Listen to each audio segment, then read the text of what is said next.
আসসালামু আলাইকুম। নবম শ্রেণীর গণিত টিউটোরিয়ালে তোমাদেরকে স্বাগতম।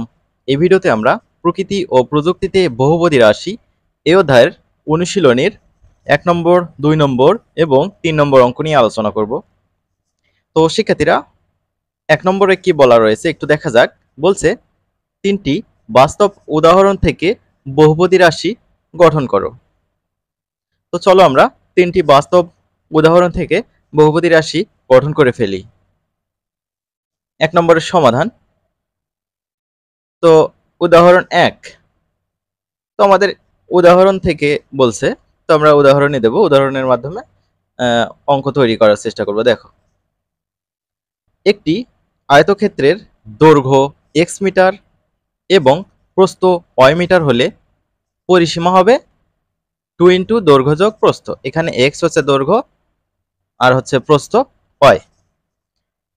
তাহলে আমরা এই দুইয়ের সাথে x গুণ করতে পারি, তারপর যোগ চিহ্নটা দেব, এই দুইয়ের সাথে y গুণ করতে পারি। তাহলে 2x প্লাস 2y এত মিটার হচ্ছে আমাদের পরিসীমা। এখানে 2x প্লাস 2y হলো দুই চলক বিশিষ্ট একটি বহুপদী রাশি। এখানে চলক কিন্তু দুইটা, একটা x আর একটা y, দুই চলক বিশিষ্ট একটা বহুপদী। তো আমাদের এখানে প্রশ্নে কি বলছিল, 3টি বাস্তব উদাহরণ থেকে বহুপদী রাশি গঠন করো। তো একটি আমাদের হয়ে গেল। এবার আমরা দেখব উদাহরণ 2। দেখো, খেয়াল করো, একটি ঘরের দৈর্ঘ্য প্রস্থের চেয়ে 2 মিটার বেশি। তাহলে প্রস্থটা আমরা জানি না, প্রস্থটা আমরা ধরে নেব। ধরি প্রস্থ ইকুয়াল x মিটার। দৈর্ঘ্য কি হবে? প্রস্থের চেয়ে 2 মিটার বেশি, তাহলে দৈর্ঘ্য হবে, এই তো দেখো, প্রস্থ x তার চাইতে 2 মিটার বেশি মানে 2 যোগ। তাহলে খেয়াল করো, এখানে x প্লাস 2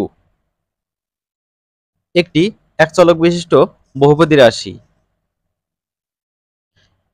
3 নম্বর উদাহরণ দেখো, একটি টেবিলের দৈর্ঘ্য প্রস্থের বর্গের চেয়ে 4 একক বেশি। এখানে তুমি চাইলে মিটার বা সেন্টিমিটার দিয়ে লিখতে পারো।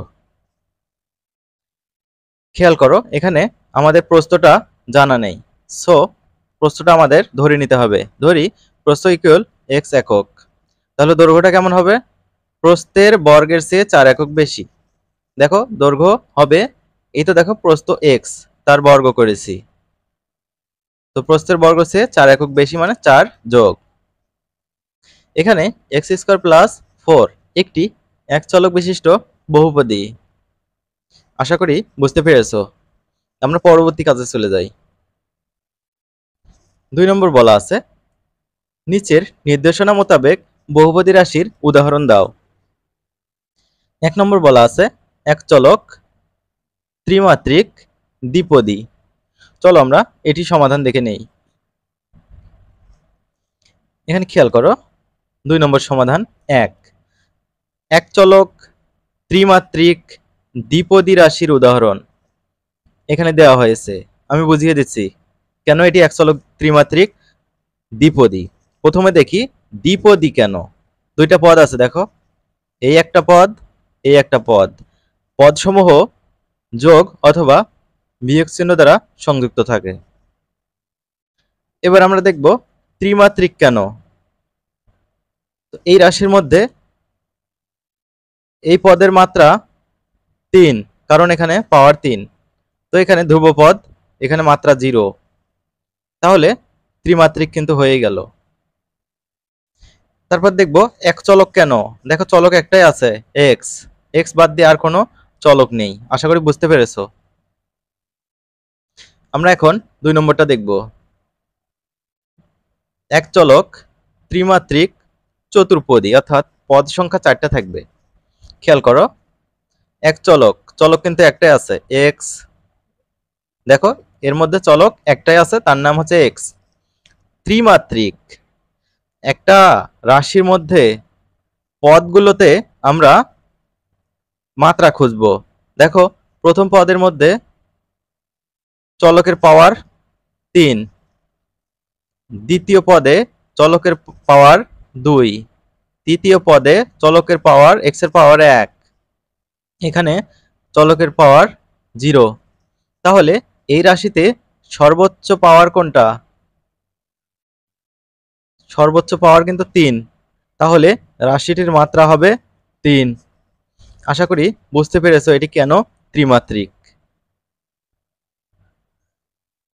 এখন আমরা দেখব চতুর্পদী কিনা, অর্থাৎ 4টা পদ আছে কিনা। দেখতেই পাচ্ছ, একটা পদ, দুইটা পদ, তিনটা পদ, 4টা পদ, একদম ক্লিয়ার। এখন আমরা 3 নম্বরটা দেখি। দুইটা চলক থাকবে, ত্রিমাত্রিক, 3টা মাত্রা থাকবে, সর্বোচ্চ মাত্রা, দ্বিপদী। চলো দেখে ফেলি উত্তরটা। খেয়াল করো, 2 চলক, দেখো এর মধ্যে চলক হিসেবে x এবং y রয়েছে, অর্থাৎ 2টা চলক, ত্রিমাত্রিক। প্রথম পদের মধ্যে চলকের ঘাত বা পাওয়ার সর্বোচ্চ 3, দ্বিতীয় পদে চলকের ঘাত বা পাওয়ার সর্বোচ্চ x এর পাওয়ার 1, y এর পাওয়ার 1, যোগ করলে হয় 2। তাহলে এই 3 এবং 2 এর মধ্যে সর্বোচ্চ কত? 3। এই কারণে রাশিটির মাত্রা 3, অর্থাৎ ত্রিমাত্রিক। আশা করি বুঝতে পেরেছো। এখন দেখব দ্বিপদী কিনা। 2টা পদ, একটা পদ, 2টা পদ, খুবই সহজ জিনিস, বুঝতে পারলে। এখন আমরা 4 নম্বরটা দেখব। বলা আছে 2 চলক ত্রিসমমাত্রিক ত্রিপদী।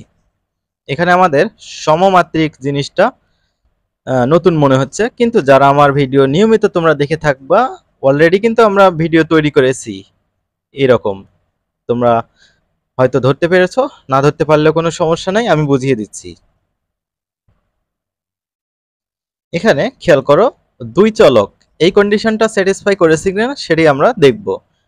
এর মধ্যে চলক x এবং y ছাড়া আর কিন্তু কিছুই নেই, অর্থাৎ 2 চলক, কন্ডিশন স্যাটিসফাইড। তারপর আমরা দেখব শেষেরটা একটু দেখি। ত্রিপদী পদ কিন্তু 3টা, একটা, 2টা, 3টা, ভালো কথা। এবার ত্রিসমমাত্রিক। সমমাত্রিক মানে প্রত্যেকটা পদের মাত্রা সমান হবে। অর্থাৎ 3টা করে মাত্রা থাকবে প্রত্যেকটা পদের মধ্যে। প্রথম পদে চলকের পাওয়ার বা ঘাত হচ্ছে 3, তো হয়ে গেল ত্রিমাত্রিক।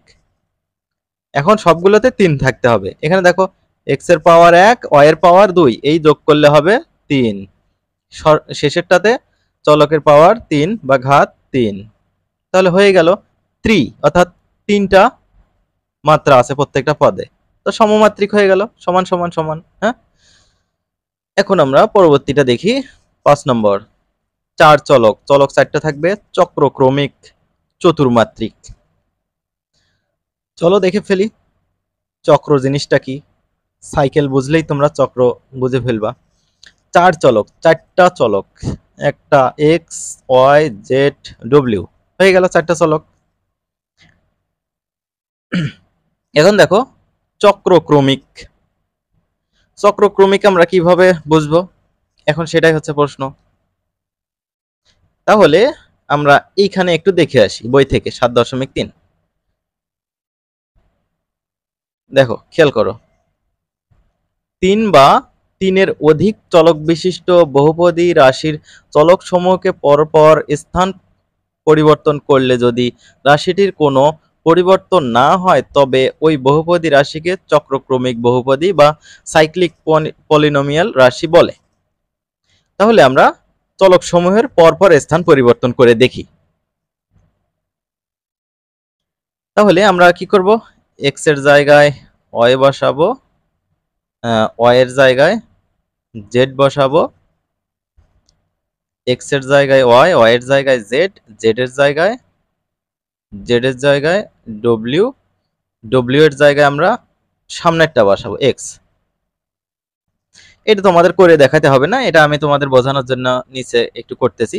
x এর জায়গায় আমরা y বসাবো, y to the power 4, y এর জায়গায় আমরা z বসাবো, z to the power 4, z এর জায়গায় আমরা কি বসাবো, w বসাবো, w to the power 4, plus w এর জায়গায় আমরা w, এটা চক্র করলে কি হবে, সামনে চলে আসবে এরকম x⁴। এটা যদি তুমি আবার সাজাও এরকম হবে x⁴, y⁴, z⁴ plus w⁴। তাহলে কি এইটার মতোই আসলো, তাই না? তাহলে সংজ্ঞাটা আমাদের কি ঠিক আছে? 3 বা 3-এর অধিক চলক বিশিষ্ট বহুপদী রাশির চলক সমূহ পরপর স্থান পরিবর্তন করলে যদি রাশির পরিবর্তন না হয় তাহলে সেটা চক্রক্রমিক। রাশির কিন্তু আমাদের পরিবর্তন হয় নাই, আগের রাশিটাই ফিরে আসছে, ভালো কথা। এবার দেখব চতুর্মাত্রিক কিনা, অর্থাৎ এই বহুপদীর মাত্রা, প্রত্যেকটা পদের মাত্রা 4 করে কিনা। দেখো এখানে মাত্রা 4 4 4 4। আশা করি বুঝতে পেরেছো। আমরা পরবর্তী কাজে চলে যাব। 3 নম্বর উদাহরণ দাও। 1 নম্বর, সমমাত্রিক প্রতিসম চক্রক্রমিক বহুপদী রাশি। একটা বহুপদী লিখব, তার মধ্যে এই 3টা বৈশিষ্ট্যই থাকবে। চলো দেখে ফেলি। 3 নম্বরের সমাধান 1, সমমাত্রিক প্রতিসম চক্রক্রমিক বহুপদী রাশির উদাহরণ x² + y² + z² লেখা হয়েছে। তাহলে প্রথমে আমরা দেখব যে সমমাত্রিক কিনা। এখানে প্রত্যেক পদের মাত্রা 2, তাই রাশিটি সমমাত্রিক। এখানেও 2, এখানেও 2, এখানেও 2। মাত্রা কিভাবে বের করি আমরা? কোন একটা পদের মধ্যে চলকের পাওয়ারগুলো যোগ করে ফেলি। এখানে চলকের পাওয়ার 2, এখানে চলকের পাওয়ার 2, এখানেও চলকের পাওয়ার 2। তো ভালো, 2 2 2 2 সমান সমান মাত্রা, তো সমমাত্রিকই তো হবে, তাই না? তাহলে এই কন্ডিশন শেষ, সমমাত্রিক কিনা শেষ।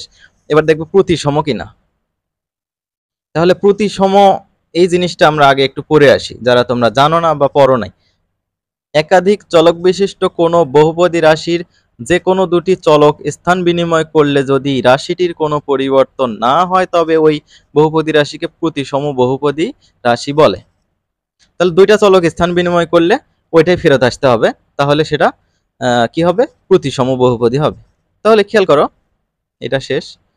এটা দেখো, এক্স ও ওয়াই অথবা ওয়াই ও জেড পরস্পর পরিবর্তন করলে রাশিটি অপরিবর্তিত থাকে, তাই রাশিটি প্রতিসম বহুপদী। চেক করে ফেলি। এক্স ও ওয়াই, প্রথমে আমরা এক্স আর ওয়াই এর স্থান পরিবর্তন যে কোনো দুটো কিন্তু করতে হবে, সংজ্ঞায় কিন্তু আমরা দেখে আসলাম। তাহলে এক্স এর জায়গায় আমরা ওয়াই দেব, তাহলে কি হবে, y²। ওয়াই এর জায়গায় আমরা এক্স দেব, x² প্লাস শেষে কিন্তু z² আছে। আবার সাজিয়ে লেখো, এরকম হবে x² plus y² plus z²। তাহলে ভালো, জিনিসটা কিন্তু আবার রিটার্ন চলে আসছে। তাহলে এটা যেহেতু অপরিবর্তিত থাকে তাই রাশিটি প্রতিসম বহুপদী। সর্বশেষ দেখো, এবার হচ্ছে চক্রক্রমিক।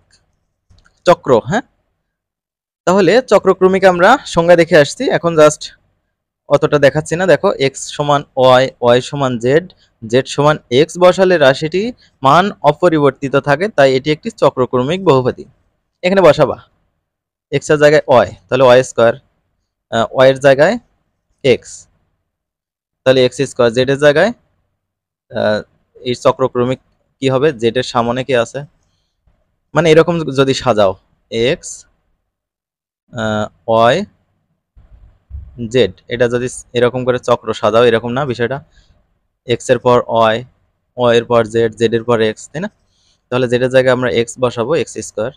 তো x² প্লাস এক্স এর জায়গায় ওয়াই, ওয়াই এর জায়গায় জেড, এক্স এর জায়গায় ওয়াই, ওয়াই এর জায়গায় জেড, সরি x² কেন দিছি আমি এখানে। তাহলে এক্স এর জায়গায় ওয়াই, ওয়াই এর জায়গায় জেড, জেড এর জায়গায় এক্স বসিয়ে দেখো x² plus y² plus z², ওইটাই রিটার্ন আসবে। তাই এটা একটি চক্রক্রমিক বহুপদী। আশা করি বুঝতে পেরেছো। আমরা পরবর্তী কাজে চলে যাই। সমমাত্রিক প্রতিসম বহুপদী রাশি কিন্তু চক্রক্রমিক হওয়া যাবে না, দেখে ফেলি চলো। তো শিক্ষার্থীরা খেয়াল করো, সমমাত্রিক মাত্রা কিন্তু প্রত্যেকটা পদের সমান হবে। দেখো, প্রথম পদের মধ্যে চলকের পাওয়ারগুলো যোগ করো, 2 হবে। দ্বিতীয় পদে চলকের পাওয়ার এক্স এবং ওয়াই যোগ করো, 2 হবে। এখানেও চলকের পাওয়ার 2, তাহলে সমমাত্রিক। ঠিক আছে, ভালো। তাহলে প্রত্যেক পদের মাত্রা 2, তাই সমমাত্রিক বহুপদী। এটা আমাদের কন্ডিশন স্যাটিসফাই। প্রতিসম বহুপদী রাশি, ওই আগের মতোই, এখানে কি আছে, এক্স আর ওয়াই আছে। তো এক্স ওয়াই স্থান পরিবর্তন করলে রাশিটি অপরিবর্তিত থাকবে, তাই রাশিটি প্রতিসম বহুপদী। তো আমি একবার দেখিয়ে দেই কেন প্রতিসম বহুপদী। এক্স আর ওয়াই পরস্পর পরিবর্তন করি, দেখি। এক্স এর জায়গায় ওয়াই বসাই, কি হবে, ওয়াই স্কোয়ার। এক্স এর জায়গায় ওয়াই বসাই, ওয়াই এর জায়গায় এক্স বসাই, ওয়াই এর জায়গায় এক্স বসাই। দেখো আমরা সাজিয়ে লিখলে আগের মতোই আসবে। তো যেহেতু রাশিটি অপরিবর্তিত থাকে, তাই রাশিটি প্রতিসম বহুপদী। তারপর চক্রক্রমিক নয়। আচ্ছা আচ্ছা, আমরা চক্রক্রমিকের কিন্তু সংজ্ঞা দেখছি। কি দেখছি, 3 বা 3-এর অধিক চলক বিশিষ্ট বহুপদী রাশি থাকতে হবে। তো এখানে দেখো 3 বা 3-এর অধিক চলক নেই, ঠিক আছে, তাই তো এটা চক্রক্রমিক হওয়ার প্রশ্নই আসে না। আশা করি বুঝতে পেরেছো। আমরা পরবর্তী কাজে চলে যাই। হতে হবে সমমাত্রিক চক্রক্রমিক বহুপদী, কিন্তু প্রতিসম নয়। দেখো সমমাত্রিক, আগে মাত্রাগুলো ঠিক আছে কিনা দেখি। প্রথম পদে কয়টা চলক আছে, এক্স আর ওয়াই। চলকের পাওয়ার গুলো যোগ করো, এক্স এর পাওয়ার 2, ওয়াই এর পাওয়ার 1, এই হচ্ছে 3। দ্বিতীয় পদে ওয়াই এর পাওয়ার 2, জেড এর পাওয়ার 1, যোগ করো 3। তৃতীয় পদে চলক আছে হচ্ছে জেড, তার পাওয়ার 2, এক্স এর পাওয়ার 1, যোগ করো 3। অর্থাৎ পাওয়ার গুলো যোগ করব, প্রত্যেকটা পদের চলকের পাওয়ার গুলো যোগ করব, করে দেখবো যে হচ্ছে মাত্রাগুলো সমান হলো কিনা। দেখো সমান সমান, তাহলে এটা সমমাত্রিক। এবার দেখবো চক্রক্রমিক, অবশ্যই চক্রক্রমিক হতে হবে। চক্রক্রমিক হতে গেলে 3 বা 3-এর অধিক কি থাকতে হবে, চলক থাকতে হবে। দেখো এখানে 3টা বা এক্স ওয়াই জেড 3টা কিন্তু চলক আছে। এখন আমরা এক্স এর জায়গায় ওয়াই, ওয়াই এর জায়গায় জেড, জেড এর জায়গায় এক্স যদি বসাই, তাহলে রাশিটির মান অপরিবর্তিত থাকে। বসিয়ে দেখবা, আমি আর দেখালাম না। এবার প্রতিসম নয়, প্রতিসম কিন্তু হওয়া যাবে না এটা। তাহলে এক্স ও ওয়াই পরস্পর পরিবর্তন, রাশিটির মান পরিবর্তন হয়ে যায়, তাই রাশিটি প্রতিসম নয়। তাহলে আমরা দেখব প্রতিসম নয় কেন। এক্স ও ওয়াই পরস্পর পরিবর্তন করব। তাহলে এখানে যদি এক্স এর জায়গায় ওয়াই বসাই, কি হবে, ওয়াই স্কোয়ার। ওয়াই এর জায়গায় এক্স বসাই, তাহলে ওয়াই এর জায়গায় এক্স বসাই। জেড কিন্তু পরিবর্তন করা যাবে না, দুইটা পরিবর্তন করতে হবে, এক্স এর জায়গায় ওয়াই। তাহলে দেখো এইটা তুমি যতই সাজিয়ে লেখো, এটার মতো কিন্তু আর হবে না। তাহলে এক্স ও ওয়াই পরস্পর পরিবর্তনে রাশিটির মান পরিবর্তন হয়ে যায়, তাই রাশিটি প্রতিসম নয়। আমরা পরবর্তী কাজে চলে যাই। 4 নম্বর, প্রতিসম চক্রক্রমিক বহুপদী রাশি কিন্তু সমমাত্রিক নয়। মাত্রা সমান হওয়া যাবে না। এখানে খেয়াল করো, প্রতিসম, তাহলে রাশিটিতে সবগুলো পদের মাত্রা সমান না থাকায় এটি সমমাত্রিক নয়। প্রথমে আমরা দেখব সমমাত্রিক কিনা। এটা না থাকায় এটি সমমাত্রিক নয়, ভালো কথা। দেখো এখানে কিন্তু মাত্রা 2, এখানে মাত্রা 2, এখানে মাত্রা 2, এখানে এক মাত্রা, এক মাত্রা, এক মাত্রা। তো সমমাত্রিক হলো নাকি? প্রত্যেকটা পদের মাত্রা সমান নয়। এবার দেখো, যেহেতু রাশিটিতে এক্স ও ওয়াই চলকের অবস্থান পরিবর্তন করলে মান অপরিবর্তিত থাকে, তাই এটি প্রতিসম বহুপদী। দেখে নেই এক্স ও ওয়াই চলকের অবস্থান পরিবর্তন করে নেই। তো এক্স স্কোয়ার আছে, এটা আমরা ওয়াই স্কোয়ার লিখবো। ওয়াই স্কোয়ার আছে, এটা এক্স স্কোয়ার লিখবো। জেড স্কোয়ার যা আছে তাই, এক্স এর জায়গায় ওয়াই, ওয়াই এর জায়গায় এক্স, জেড যা আছে তাই। এটা যদি সাজাও তুমি এরকমই পাবা, x square plus y square plus z square, x plus y plus z. তাহলে আগেরটাই কিন্তু ফেরত আসলো, তার মানে এটি প্রতিসম বহুপদী। তাহলে আমাদের এটা স্যাটিসফাই, সমমাত্রিক নয়, এটাও স্যাটিসফাই। এখন দেখবো চক্রক্রমিক বহুপদী রাশি। এক্স এর জায়গায় ওয়াই, ওয়াই এর জায়গায় জেড, জেড এর জায়গায় এক্স বসালে রাশিটির মান অপরিবর্তিত থাকে, তাই এটি চক্রক্রমিক। তাহলে এটা একটু চেক করা যাক। সব যেহেতু দেখালাম, সবগুলো একটু চেক করে দিই। শিক্ষার্থীরা, তোমাদের কাছে ভিডিওটি ভালো লাগলে অবশ্যই তোমরা চ্যানেলটি সাবস্ক্রাইব করে দেবে, ভিডিওতে লাইক করবে আর তোমাদের মতামত কমেন্ট বক্সে জানাবা।